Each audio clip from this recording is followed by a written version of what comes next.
Jail থেকেই হুঙ্কার দিয়েছেন পাকিস্তানের সাবেক প্রধানমন্ত্রী ইমরান খান। তিনি জানিয়েছেন, সরকারের সঙ্গে কোনো প্রকার আপোষে যাওয়ার ইচ্ছে বা পরিকল্পনা নেই। প্রয়োজনে সারা জীবন কারাগারে কাটাবেন, কিন্তু মাথা নত করবেন না। মঙ্গলবার আরব নিউজের এক প্রতিবেদনে এই তথ্য জানানো হয়েছে। প্রতিবেদনে বলা হয়েছে, পিটিআই এর সর্বস্তরের নেতাকর্মীদের উদ্দেশ্যে জরুরি বার্তা দিয়েছেন পাকিস্তানের সাবেক প্রধানমন্ত্রী ও কারাবন্দী নেতা ইমরান খান।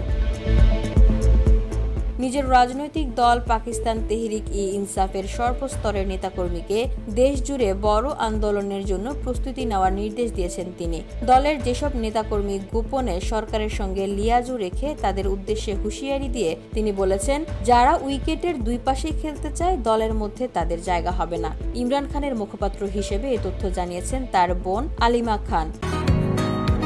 বসুন্ধরা, উত্তরা, বনশ্রী, কুড়িল ও বাড্ডা সহ রাজধানীর বিভিন্ন স্থানে অভিজাত ও অত্যাধুনিক মানের ফ্ল্যাট কেনার এক নির্ভরযোগ্য প্রতিষ্ঠান pleasant properties limited.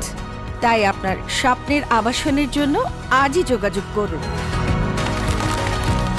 Pleasant properties limited, where destiny matches eventually।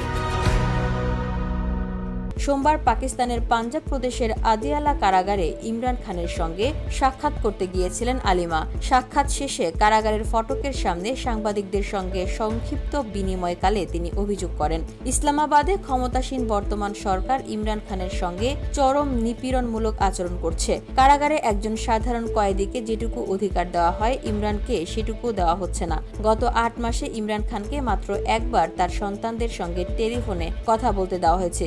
এমনকি কারা কর্তৃপক্ষ নির্দেশ দিয়েছে যে এখন থেকে ইমরান খানের বোনরাও আর কারাগারে তার সঙ্গে দেখা করতে পারবেন না। এদিকে দলীয় সূত্রে জানা গেছে, কারাগার থেকে ইমরান খান আন্দোলনের আহ্বান জানালেও তারা দল পিটিআই এর হাই কমান্ড সরকারের সঙ্গে সংলাপের জন্য চেষ্টা করছে। এই সংলাপ বা সমঝোতার মূল উদ্দেশ্য ইমরান খানের কারামুক্তি। VOD Bangla news desk.